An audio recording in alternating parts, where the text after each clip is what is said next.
একজন পীর সাহেবের ঘটনা। এক পীর সাহেবের জৈনক মুরিদ তাকে তার স্বপ্নের কথা বলল, হুজুর, আমি স্বপ্নে আপনাকে দেখেছি।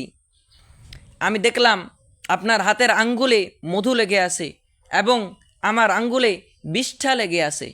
এ কথা শুনে পীর সাহেব বেজায় খুশি হলো এবং তাকে বলল, ওরে হতভাগা, তুই তো সব সময় দুনিয়ার চিন্তায় মশগুল থাকিস, ধর্মের ব্যাপারে তো তোর কোনো চিন্তাই নেই, আর আমি হলাম আল্লাহ ভক্ত মানুষ, দিনরাত শুধু উম্মতেরই চিন্তায় চিন্তিত থাকি, তাই তো তুই এমন স্বপ্ন দেখেছিস।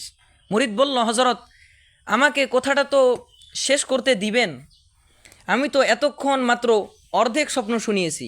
পীর সাহেব বলল, ঠিক আছে, তারপর কি হলো? ওই সহজ সরল মুরিদ তখন বলল, হজরত, আমি আপনার আঙ্গুল চুষছিলাম আর আপনি আমারটা। একথা শুনে পীর সাহেব তাকে বেয়াদব ও অভদ্র বলল এবং অকথ্য ভাষায় গালাগাল করল। কিন্তু প্রকৃতপক্ষে মুরিদের সেই স্বপ্ন সঠিক ছিল। কেননা মুরিদ তো পীর সাহেবের নিকট হেদায়েত লাভের জন্য গমন করত, কিন্তু পীর সাহেবের দৃষ্টি ছিল মুরিদের ব্যাংক ব্যালেন্স ও টাকা পয়সার দিকে। টাকা কম থাকলে এক ধরনের অভ্যর্থনা, আর টাকা বেশি থাকলে অন্যরকম অভ্যর্থনা। এ ধরনের ধোঁকাবাজ পীরেরাই কাওয়ালি গানকে জায়েজ বলে থাকে, এবং যারা এই কাওয়ালি গান শুনে বেহুশ হয় তারা শুধু কাওয়ালি নয়, যে কোনো ধরনের গানকেই জায়েজ বলে থাকে। তারা যেন গুনাহ করতে চায়, আবার গুনাহ থেকে বাঁচতেও চায়। কেননা তারা গুনাহ করার জন্য আশ্চর্য ও দুর্লভ প্রমাণাদি উপস্থিত করার বৃথা চেষ্টা করে থাকে। আমাদের স্মরণ রাখা উচিত, আল্লাহ এবং তার রাসূল সাল্লাল্লাহু আলাইহি ওয়াসাল্লাম যা হারাম ঘোষণা দিয়েছেন তা কোনো ধোঁকাবাজ পীর অথবা মৌলবীদের ভ্রান্ত ব্যাখ্যা দ্বারা হালাল হতে পারে না। আর তাদের দলিল প্রমাণগুলো সবই ধারণাপ্রসূত ও নিতান্তই দুর্বল। ভুল দলিল প্রমাণ। অজ্ঞতা ও মূর্খতার নিদর্শন হলো হযরত আইয়ুব আলাইহিস সালাম যখন ফুসকুরি হয়েছিল এবং তিনি অক্ষম হয়ে গিয়েছিলেন, তখন আল্লাহ তাআলা তাকে হুকুম করলেন, উরকুদ বিরিজলিক, হে আইয়ুব, তুমি তোমার পা দিয়ে মাটিতে আঘাত করো, তাতে এই মাটি ফুঁড়ে যে পানি বের হবে তা দিয়ে তুমি গোসল করবে।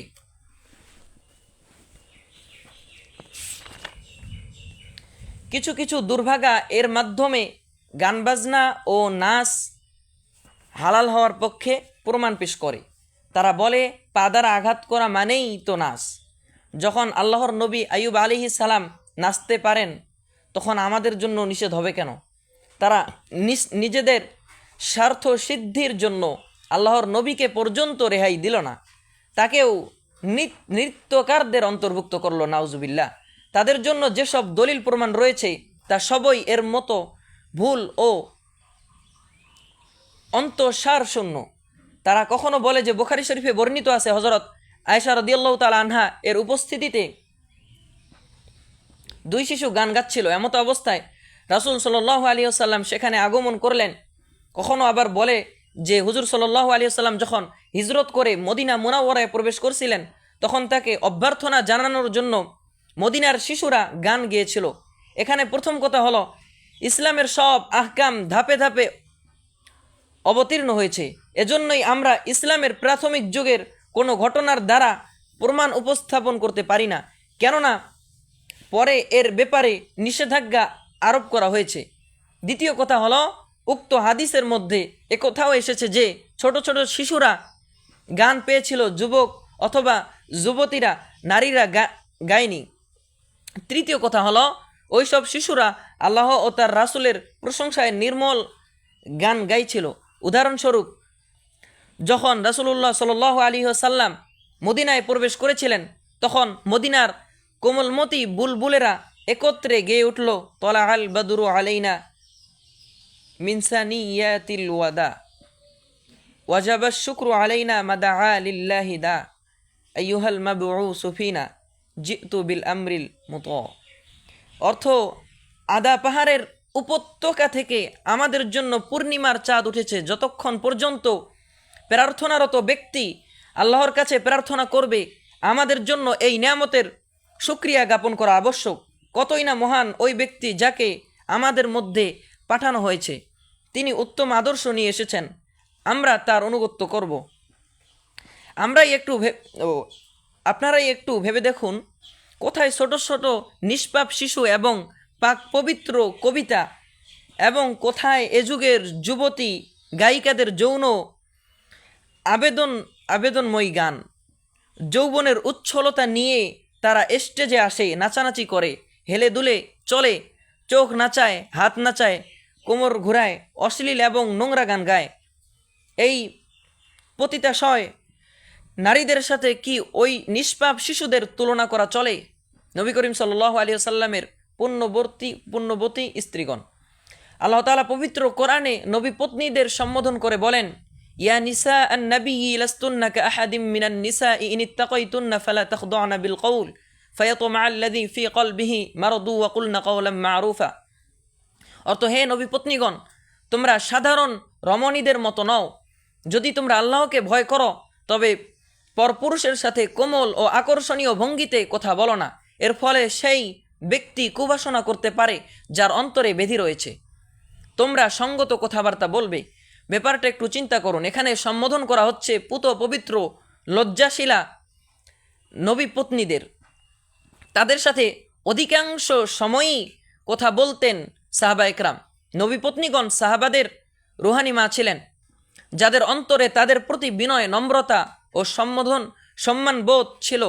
তারা তাদের সাথে পর্দার অন্তরালে কথাবার্তা বলতেন, এবং কথাবার্তা ও অধিকাংশ সময় দিনের ব্যাপারেই হতো, অথবা রাসূল সাল্লাল্লাহু আলাইহি ওয়াসাল্লামের আমল সম্পর্কে হতো। এতদ সত্ত্বেও তাদেরকে আদেশ করা হয়েছিল তারা যেন কারো সাথে কোমল ও আকর্ষণীয় ভঙ্গিতে কথাবার্তা না বলেন। এমন যেন না হয় কারো মনে তাদের কুচিন্তা জন্মে। যখন নবী পত্নীদের তাদের রুহানি সন্তানদের সাথে কোমল স্বরে কথা বলার অনুমতি দেয়া হয়নি, এমন যেন না হয় কারো মনে তাদের কুচিন্তা জন্মে। যখন নবী পত্নীদের তাদের রুহানি সন্তানদের সাথে কোমল স্বরে কথা বলার অনুমতি দেয়া হয়নি, তখন 1400 অথবা 1500 বছর পর কোনো গায়িকা অথবা নর্তকীকে দেখে ক্ষুধার্ত নেকড়েদের সামনে কোমর দুলিয়ে নাচার এবং যৌন সুরসুরিমূলক গান গাওয়ার অনুমতি কিভাবে দেয়া যেতে পারে? কোনো বিমানবালাকে অতিথিদের মনোরঞ্জনের অনুমতি কিভাবে দেওয়া যেতে পারে? মহিলা রিসিপশনিস্টকে সাক্ষাতের সময় স্বাগতম বলার অনুমতি কিভাবে দেয়া যেতে পারে? কোনো যুবতী মেয়েকে অপরিচিত পুরুষের সঙ্গে মেলামেশার অনুমতি কিভাবে দেয়া যেতে পারে? কোনো নারীকে রাষ্ট্রপতি অথবা প্রধানমন্ত্রী হওয়ার অনুমতি কিভাবে দেয়া যেতে পারে? গান বাজনা কি রুহের খোরাক? আল্লাহর ভয়ে ভীত নয় এমন লোকেরা বলে থাকে গান বাজনা তো রুহের খোরাক। কিন্তু এটা কেমন খোরাক যাকে আল্লাহর রাসূল সাল্লাল্লাহু আলাইহি ওয়াসাল্লাম অভিশপ্ত বলে আখ্যা দিয়েছেন, যাতে লৌকিকতা প্রাধান্য পায় এবং রুহানিয়াত মূল্যহীন থাকে, যার দ্বারা মনের মধ্যে নেফাকি এবং ফাসেকি সৃষ্টি হয়, যার কারণে জিকির, তেলাওয়াত, ইবাদত এবং আল্লাহর প্রতি আনুগত্যের স্বাদ বিনষ্ট হয়ে যায়, যা মুসলমান রমণীদের বেপরদা ও নির্লজ্জ বানিয়ে দেয়, যা মানুষকে দুনিয়ার সকল জিম্মাদারি থেকে উদাসীন করে দেয়। আমার বন্ধুরা, যেটাকে তোমরা খোরাক মনে করছো সেটা প্রকৃতপক্ষে একটা ভয়াবহ নেশা। এটা তো আফিম, ভাং, চরম মদ ও হিরোইনের মতো এক মরণ নেশা, যা মানুষকে সাময়িক কিছু আনন্দ দেয় বটে, তবে তা দুনিয়ার যাবতীয় বস্তু থেকে উদাসীন করে দেয়। কিছু বখাটে যুবক হিরোইন ভাং ও চরসকেও খোরাক মনে করে, তাই বলে কি আমরাও এগুলোকে খোরাক মনে করব? যদিও তর্কের খাতিরে মেনে নেই যে গান বাজনা খোরাক, তবে তা অবশ্যই শয়তানের অনুসারীদের খোরাক, হিংস্র জন্তু জানোয়ারদের খোরাক। এজন্যই উট ও সাপ বাজনা শুনে আনন্দের সাথে চলতে থাকে। এগুলো রোম পারস্য ও ইয়াহুদি খ্রিস্টানদের খোরাক। পক্ষান্তরে মুসলমানদের রুহের খোরাক হলো কোরআন তেলাওয়াত। মুসলমানদের রুহের খোরাক হলো আল্লাহ ও তার রাসূলের প্রশংসা। মুসলমানদের রুহের খোরাক হলো নামাজ ও জিকির এবং ইস্তেগফার। এক মেথরের ঘটনা, যে মুসলমানদের মনের মধ্যে জং ধরছে, এক মেথরের ঘটনা, যে মুসলমানদের মনের মধ্যে জং ধরেছে শুধু তারাই বলতে পারে গান বাজনা রুহের খোরাক। যে মুসলমানদের মনের মধ্যে জং ধরেছে শুধু তারাই বলতে পারে গান বাজনা রুহের খোরাক। তাদের অনুমতি শক্তি নষ্ট হয়ে গেছে। তাদের উপমা হলো আবর্জনা পরিষ্কারকারী ওই মেথরের ন্যায়, যে একদিন আতরের দোকানের সামনে দিয়ে যাওয়ার সময় অচেতন হয়ে লুটিয়ে পড়ল। লোকেরা তাকে জ্ঞান ফেরানোর অনেক চেষ্টা করলো, কিন্তু তারা বিফল হলো। ঘটনাক্রমে সেখান দিয়ে তার সমজাতীয় অন্য একজন মেথর যাচ্ছিল। সে সব কিছু শুনে বলল, আপনারা অস্থির হবেন না, আমি এর চিকিৎসা জানি। এই কথা বলে সে দৌড় দিল এবং কিছুক্ষণ পর সাথে কিছু মল নিয়ে ফিরে আসলো। অতঃপর ওই অচেতন মেথরের নাকের কাছে তা ধরলো, ফলে সাথে সাথে মেথরের জ্ঞান ফিরে আসলো। লোকেরা অবাক হয়ে জানতে চাইল এটা কি করে সম্ভব হলো। ওই মেথর উপস্থিত লোকদেরকে বলল, ভাইয়েরা, সার্বক্ষণিকভাবে আবর্জনার মধ্যে থাকার কারণে আমাদের মন মগজে এই দুর্গন্ধটা স্থায়ীভাবে গেঁথে গেছে। এখন যখন আমরা আতরের সুগন্ধ পাই তা আমরা সহ্য করতে পারি না। মুসলমানদের আরজ এই অবস্থা যে আজ তারা কোরআন তেলাওয়াত করতে ভয় পায়। পক্ষান্তরে যখন গান বাজনা শোনে তখন তাদের ব্যাপক স্বাদ অনুভব হয়। জাতির মানসিকতা, আসলে এ জাতির মানসিকতার পরিবর্তন হয়ে গেছে। তারা ওই জাতি যাদের পূর্বে কোরআন তেলাওয়াত শুনলে অন্তরে প্রশান্তি অনুভব হতো, অথচ আজ তারা কাওয়ালি গানে সেই প্রশান্তি লাভ করছে। আগে কোরআন তেলাওয়াত করার দ্বারা মুসলমানদের আত্মা শান্তি পেত, অথচ এখন মিউজিক ও বাজনার দ্বারাই তাদের এই শান্তি অনুভব হয়। পূর্বে তাদের রুহের খোরাক ছিল আল্লাহ তাআলার জিকির, আর এখন গান বাজনাই হলো তাদের রুহের খোরাক।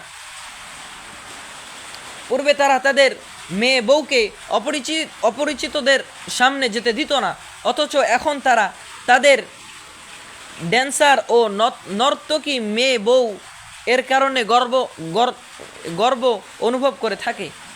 পূর্বে যাদেরকে গায়ক, ফুলটা ও নিজ বলা হতো, এখন তাদেরকে গীতিকার, সুরকার ও শিল্পী বলা হয়ে থাকে। এখন তো আমাদের এই অবস্থা হয়ে গেছে যে দিনদার কোনো বক্তার বক্তৃতা সুর ছাড়া আমাদের ভালো লাগে না।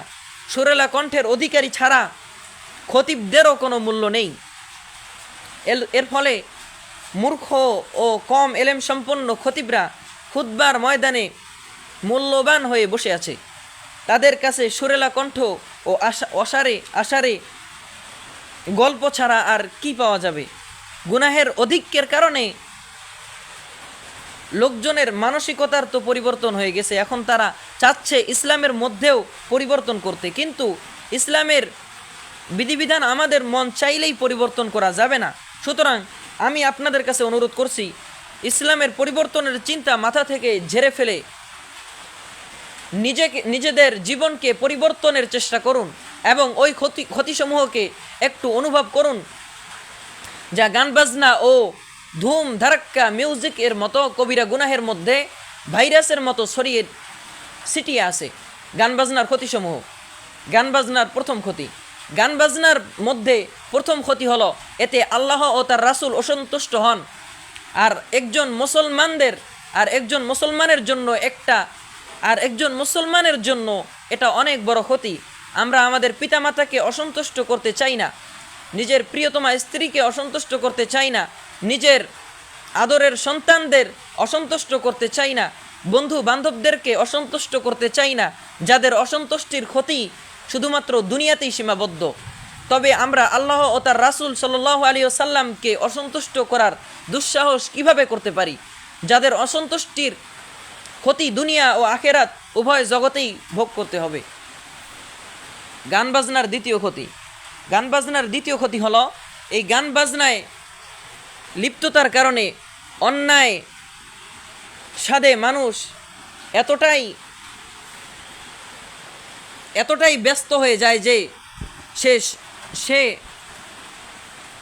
সে সময় দুনিয়াদারি ও আখেরাতের কোনো খোঁজ খবরই তার থাকে না। তার চিন্তা ভাবনায় থাকে শুধু গান বাজনা আর গান বাজনা, অন্য কোনো ভাবনা তখন তার মাথায় থাকেই না। আমরা লক্ষ্য করে দেখেছি, যাদের সিনেমা দেখার ও গান শোনার অভ্যাস হয়ে যায় তারা সর্বক্ষণিক এগুলোর মধ্যেই মগ্ন থাকে।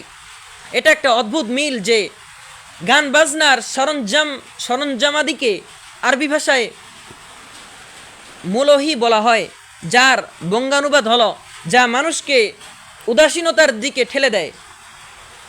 গান বাজনায় লিপ্ত হওয়ার কারণে আল্লাহ তাআলার আদেশ নিষেধের ব্যাপারে মানুষ উদাসীন হয়ে যায়, এমনকি দুনিয়ার কর্তব্যের ব্যাপারে পর্যন্ত বেখবর থাকে।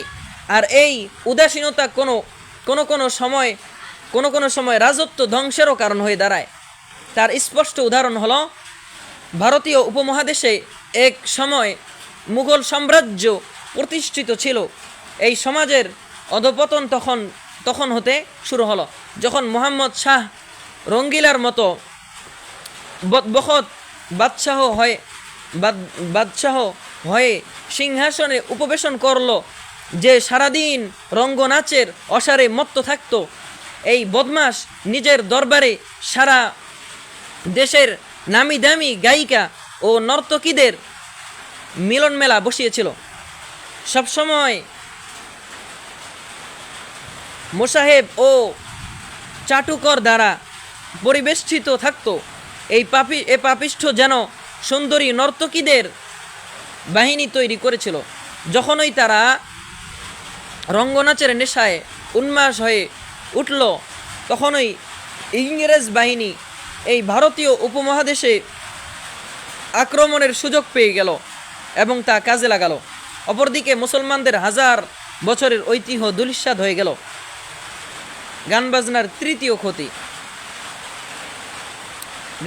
তৃতীয় ক্ষতি হলো গান গাওয়া ও শোনার দ্বারা অন্তর কালো হয়ে যায়, ভালো মন্দের পার্থক্য বোধ থাকে না, ফলে তারা গুনাহের দিকে ধাপিত হয়ে যায়, তাদের মধ্যে মুনাফিকি সৃষ্টি হয়ে যায়। হাদিস শরীফে বর্ণিত আছে, গান শ্রবণের দ্বারা অন্তরে মুনাফিকি সৃষ্টি হয়, অন্তরের জং ধরে কালো হওয়ার ফলে তাদের ভেতর হেদায়েতের আলো প্রকাশ করতে পারে না। কোরআন তেলাওয়াতের প্রতি অনীহা সৃষ্টি হয় এবং খোদার ভয়ে তাদের চক্ষু সজল হয় না।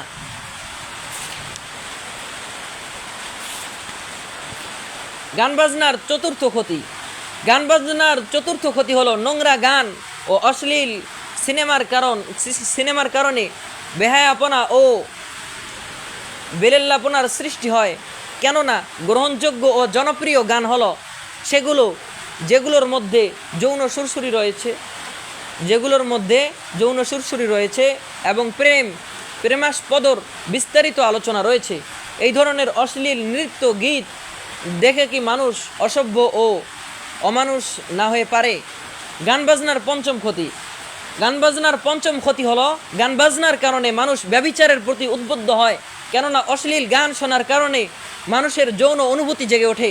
মহিলাদের কণ্ঠস্বরে এক ধরনের আকর্ষণ ও কমনীয়তা রয়েছে। এজন্য নবী সাল্লাল্লাহু আলাইহি ওয়াসাল্লাম এর পুণ্যবতী স্ত্রীদের আদেশ করা হয়েছিল তারা যেন কারোর সাথে কোমল ও আকর্ষণীয় স্বরে কথা না বলেন। এই জন্যই ইসলামী বিধানে মহিলাদের কণ্ঠস্বরকে সতরের অন্তর্ভুক্ত করা হয়েছে।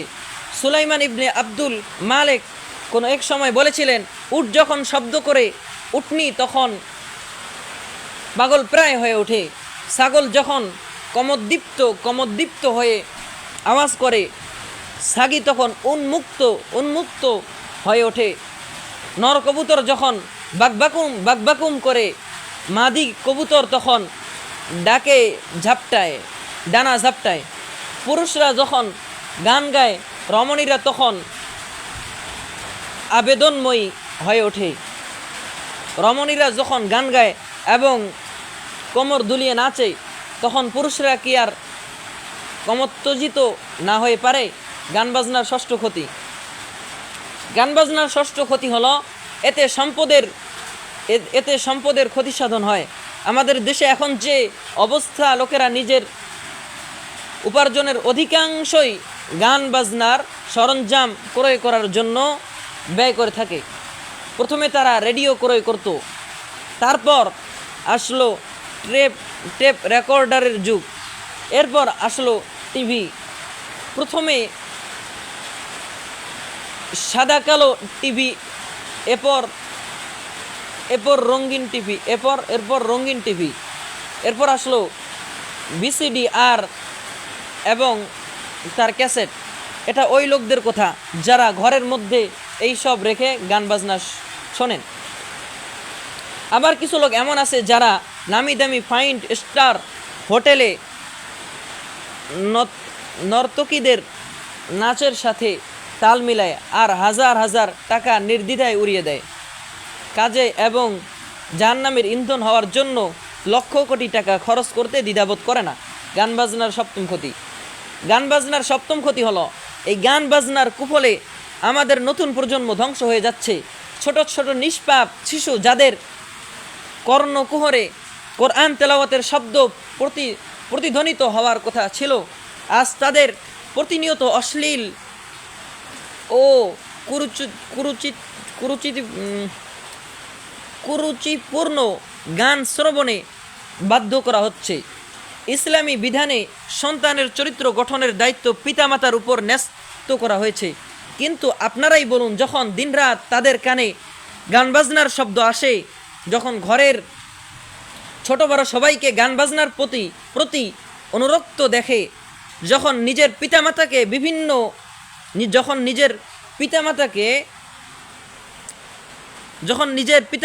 বিভিন্ন ক্লাব ও পার্টিতে নাচতে দেখে, যখন পিতামাতা নিজেরাই তাদেরকে নাচ গানের প্রতি উৎসাহ প্রদান করে, তখন অতিথিদের সামনে তাদেরকে নর্তকী ও ড্যান্সার হিসেবে উপস্থাপন করা হয়, তখন শিশুর ভেতর ইমানি শক্তি কিভাবে সৃষ্টি হতে পারে? সে দিনদারদের কিভাবে সম্মান করতে পারে?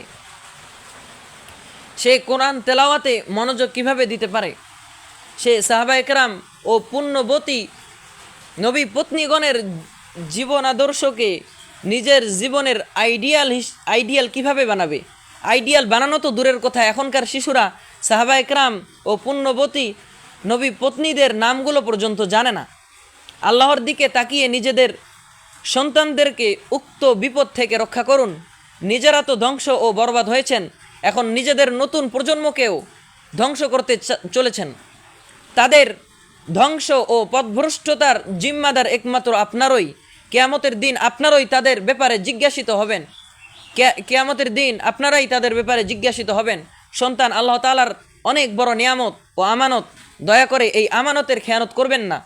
মনে রাখবেন, পিতামাতা যখন ভালো হবে, ইবাদত গুজার ও দুনিয়া ত্যাগী হবে, নামাজি ও পরহেজগার হবে, আল্লাহর ভয়ে ভীত হবে, হালাল উপার্জনকারী হবে, হারাম থেকে দূরে থাকবে, তখন নিঃসন্দেহে তাদের সন্তান মুহাম্মদ ইবনে কাসেমের মতো হবে, তারিক বিন জিয়াদের মতো হবে, মুজাদ্দেদে আলফে সানির মতো হবে, শাইখুল হাদিস মাওলানা জাকারিয়ার মতো হবে, মুহাদ্দিসে জামান মাওলানা ইউসুফ বিন নূরির মতো হবে, মুফতি মোহাম্মদ শফি রহমতুল্লাহ আলাইহির মতো হবে। আর যখন পিতামাতা আল্লাহ তাআলার নাফরমানি করবে, নিঃসন্দেহে তাদের সন্তান পাপিষ্ট ও দুরাচার হবে, হারাম ভক্ষণকারী হবে, গান বাজনায় মত্ত হবে। অতঃপর তাদের এই আদরের সন্তানরা গীতিকার ও সুরকার হবে, চোর ডাকাত হবে, আত্মসম্মান বোধহীন ও খুনি হবে, প্রবঞ্চক ও ষড়যন্ত্রকারী হবে, রক্ত পিপাসু ও অত্যাচারী হবে, ঠগ জোশ্বর ও নেপোলিয়ন হবে, চেঙ্গিস খা ও হালাকু খা হবে, মহান আল্লাহ তাআলার কাছে আমাদের এই ফরিয়াদ, আমাদেরকে এবং আমাদের নতুন প্রজন্মকে তিনি যেন সংশোধন করেন, হেদায়েতের নব আলোকে উল্লেখিত করেন এবং সরল সঠিক পথের দিশা দান করেন। ওমা আলাইনা ইল্লাল বালাগ।